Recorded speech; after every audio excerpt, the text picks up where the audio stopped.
Ok, donc je vais présenter pour Ronan Fabled, qui est aussi de Télécom Bretagne, hein, comme vous le voyez là-dessus. Je vais aller assez vite sur le début, dans la mesure où le contexte, je l'ai déjà évoqué dans ma présentation. Donc ici, ce que Ronan voulait montrer, c'était pourquoi la haute résolution et qu'est-ce qui est d'abord disponible. Donc le contexte ici, on a un ensemble de capteurs satellitaires, hein, c'est ce que je vous ai indiqué tout à l'heure, des capteurs qui vont en particulier mesurer de façon très globale, dans ce cas-là, la température ici. On a aussi les capteurs, comme je vous ai montré, des radars à synthèse d'ouverture qui vont mesurer les champs de vent. Et c'est le grand couplage entre toutes ces données, et ça c'est les altimètres, le grand couplage, la synergie, fusion peut-être, mais je préfère le mot synergie qui est évoqué. Donc l'idée c'est de passer de la basse résolution à la haute résolution, avec basse résolution, donc typiquement pour des données de hauteur de surface, température de surface, c'est ça que ça veut dire ces sigles-là, Sea Surface Height, Sea Surface Temperature, de 25 km à peu près de résolution à 4, voire moins du kilomètre selon les cas, en introduisant forcément la donnée qui vient du SAR, ici, et d'autres qui sont, elles, à haute résolution. Donc finalement, on va faire un peu comme le collègue précédent, Eric, où on va essayer de combler des trous, finalement, de faire de la parcimonie, hein, qui est la traduction française de sparse, en comblant les données manquantes. Je vous dis qu'il manque des données, même s'il y en a énormément. Alors, on utilise pour ça, moi je vous ai présenté tout à l'heure, hein, Vigisat et les moyens d'acquisition que l'on a à Brest via le GIS Bretagne Télédétection. Pourquoi la haute résolution? Il a listé tout un tas de problématiques, hein, que vous pouvez lire depuis la navigation jusqu'à la gestion des ressources maritimes et marines. Bien. Alors, un exemple typique ici, c'est il n'y a pas si longtemps, donc ça c'est le golfe du Mexique, et il y a eu une grande catastrophe pétrolière, hein, sur la plateforme Deepwater Horizon, qui a dégagé une quantité considérable de pétrole. Bien. Donc immédiatement, bien sûr, tous les systèmes satellitaires ont été, alors je ne dirais pas détournés, mais enfin, puisqu'ils font ils tournent autour de la Terre, donc. Mais le maximum de données a été acquise de façon à pouvoir travailler là-dessus, d'une part détecter ces pollutions que vous voyez là, mais aussi coupler, ça c'est le travail qui a été fait entre nous et Ifremer à Brest, couplé avec des données plus classiques venant par exemple de l'infrarouge, qui sont la circulation du Gulf Stream. Le Gulf Stream fait un petit tour dans le golfe du Mexique avant de partir sur la côte est et d'arriver chez nous par ici. Enfin ici, à Brest. Pas trop à Paris. Hein. Donc ici vous voyez la nappe de pétrole, hein, d'ailleurs c'est rigolo, ça c'est le delta du Mississippi. On voit bien l'introduction du delta enfin je dis Grèce, hein, mais dans l'eau, c'est marrant. La nappe de pétrole ici, bien, donc on peut la suivre, on peut essayer de se protéger contre, hein, de protéger toute la zone ici du côté de Biloxi, etc., de la Nouvelle-Orléans et plus loin du Mississippi, je veux dire. Et le problème, c'est est-ce que cette nappe va aller jusqu'au Gulf Stream, ici, d'accord, et puis éventuellement être captée et puis envoyée dans l'Atlantique et pourquoi pas chez nous. Et donc on voit qu'on est passé pas très loin, ici. Là, c'est l'étendue maximum de la dérive de cette nappe qui est arrivée un petit peu toucher le Gulf Stream. Donc, une partie des travaux. Alors, la haute résolution, pourquoi faire, hein, toujours dans le cadre des ressources. Alors ici, c'était la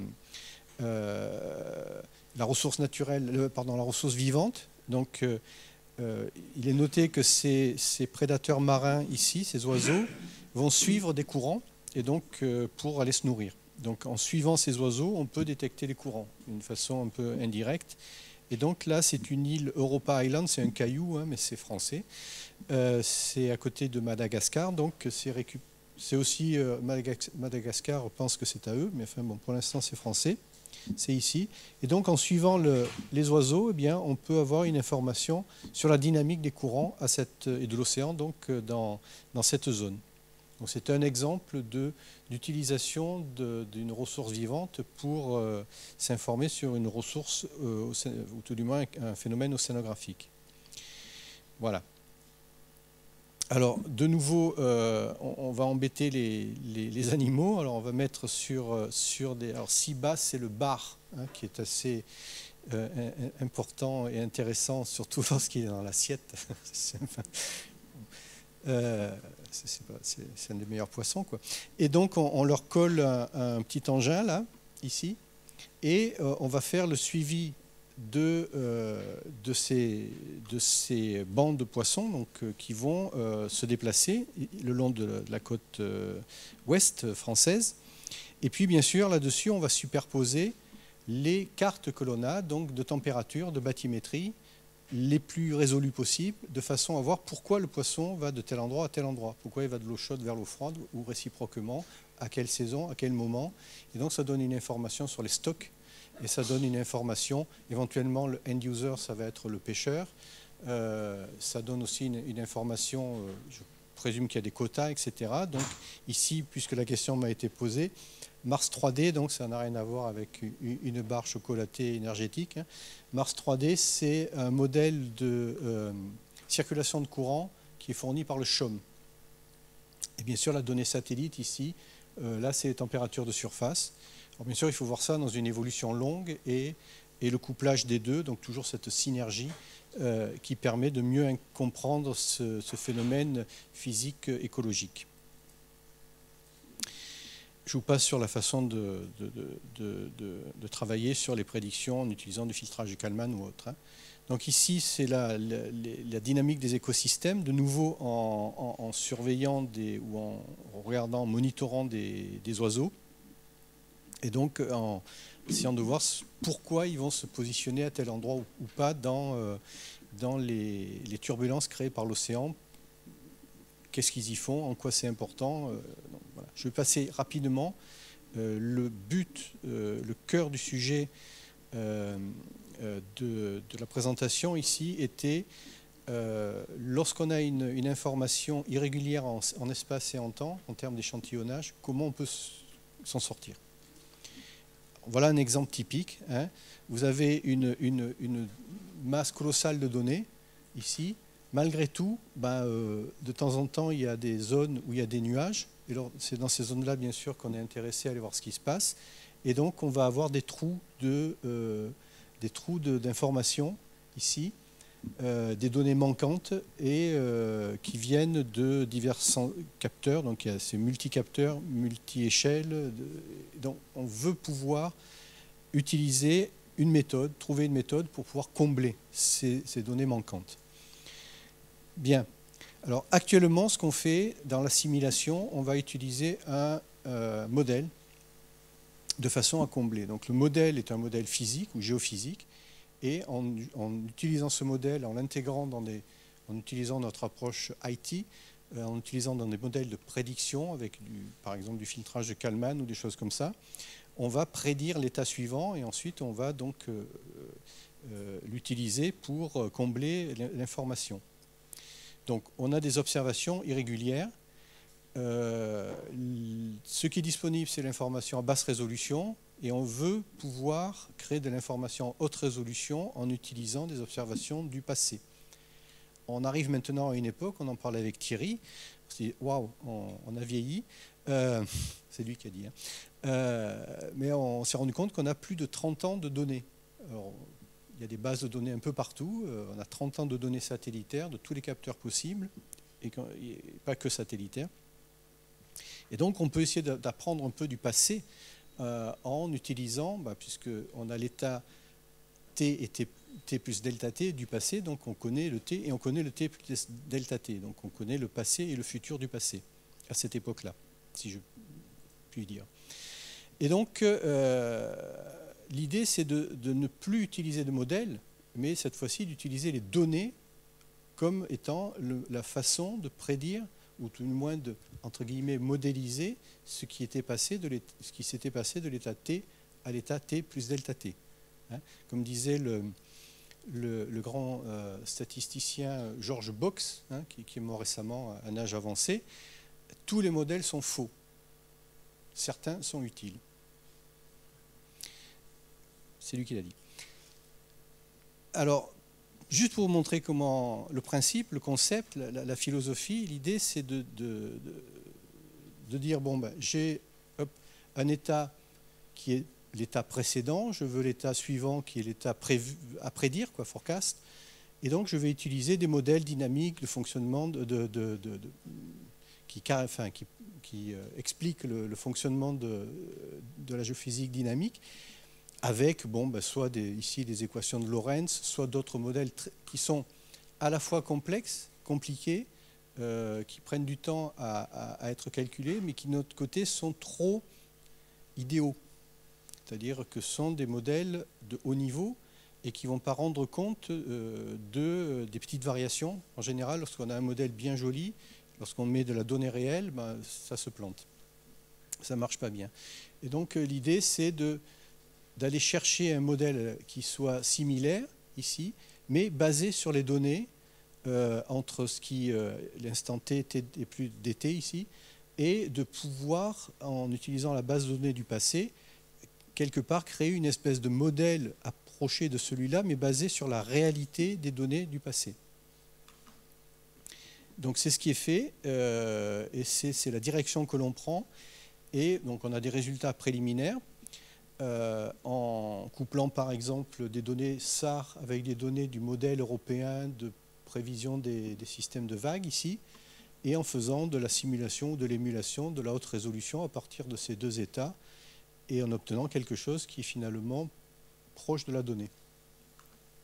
Alors ça a été proposé, bon, je vais passer sur ce... Bon, ça a été proposé relativement récemment à partir donc, toujours des analyses température de surface, hauteur de surface, dans un projet européen, pardon, je raconte n'importe quoi, dans un projet ANR qui s'appelle Emotions, et donc je parlerai tout à l'heure, et dans lequel on a introduit aussi une approche qui est développée en commun avec nos collègues d'Ifremer sur la mise en place d'un système de big data au sens clair, donc un démonstrateur en développant une architecture dédiée pour procéder des pétaoctets de données, alors qu'actuellement on est plutôt vers des téraoctets de données, donc facteur 1000 entre les deux. Un téraoctet, pour ceux qui n'ont pas vu, c'est les petits disques que vous avez sur votre table maintenant.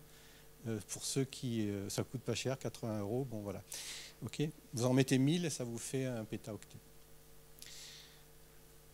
L'idée, c'est de dire, bon, il faut processer, c'est pas français ça, il faut travailler sur à peu près 200 gigaoctets de données par jour pour remplir, grâce aux méthodes précédentes, tous ces trous que vous voyez, pour les remplir et avoir ça.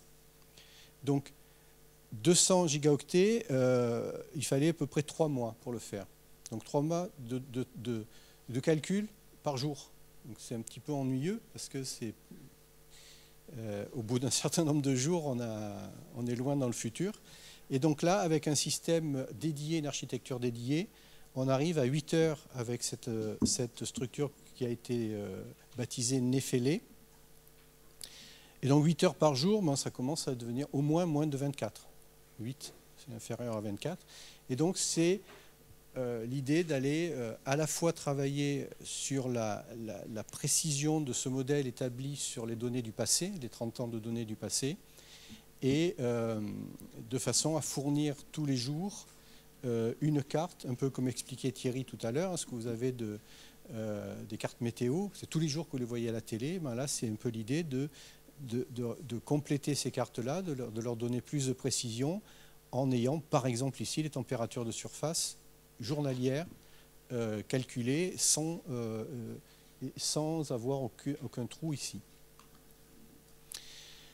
Donc ce projet Emotion ici, c'est un projet ANR, donc avec les partenaires télécoms, bon, ok, Ifremer et puis une spin-off enfin une start-up, et c'est la raison pour laquelle Ronan est en Chine, OUC qui est le Ocean University of China.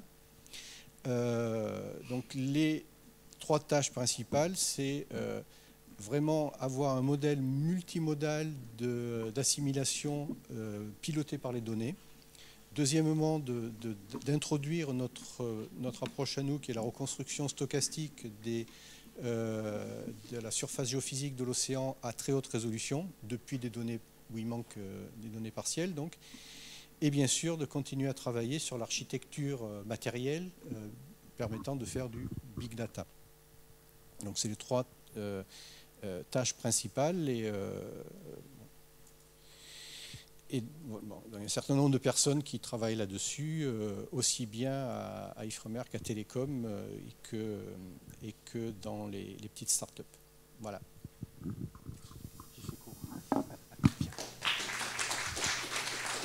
Merci.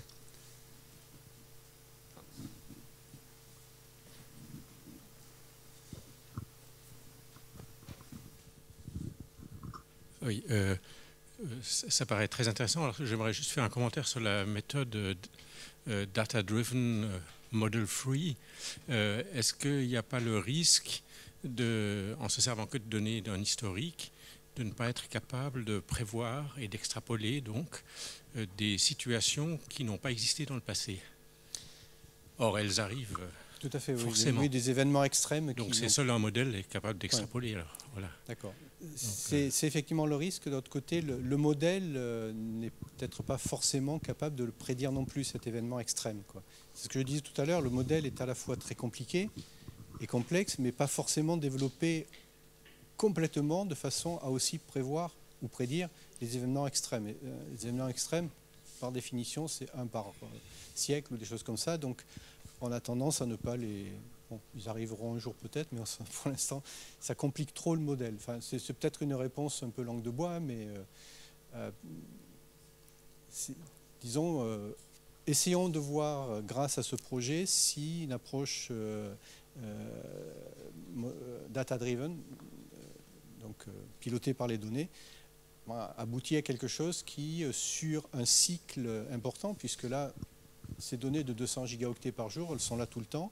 Et puis voyons au bout d'un an si dans cet ensemble-là de cartes produites tous les jours, s'il y a un contre-exemple ou quelque chose qui ne correspond pas vraiment à ce qui est la réalité qu'on connaît après coup, si ça pose un problème, ça pose un problème, enfin une analyse critique de la méthode. Ça je suis d'accord.